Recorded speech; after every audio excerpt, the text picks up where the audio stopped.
berusaha jadi rada adoh ngene.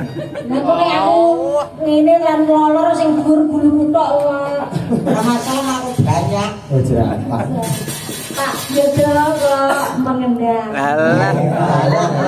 Ngatur sik. Iya. Kandang estune ngaten. Pak. Pak. Alah.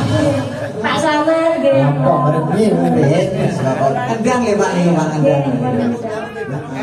Ah nggih. Sing arane ngegong ya sapa gerane endang. Saya iki matur sik. Lah bajeng nggih Pak. Nggih. Pak. Kare gemuk. Ya. Pak. Endang.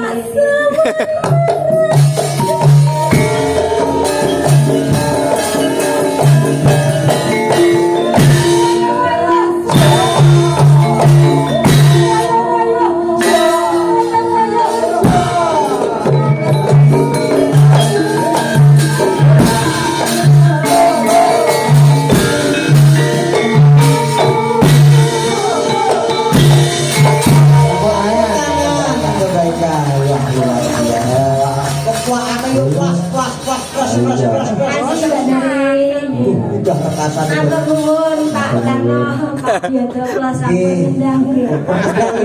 Sopo kok ben mapan kene nek kok. Lah iya sing arep kono ya sapa nggih. Pak. Kandang Pak nggih. Sampun nggih. Jenengane ngimpun anu mesem. Yo wis nyenggahi. Berarti wis lega marem ya ta? Yo ku yo kur mesem ngono tok. Ya sempat. Ya wis. Sampun Senyum adalah ibadah. Nek awake dhewe ra iso apa ngewangi tenaga, senyum yo wis ibadah. Wangi. ya disyukuri kabeh. Bareng karo kalian bapak ayo. Aduh. Mesem wong kelas wis remen bapak wis. Nah.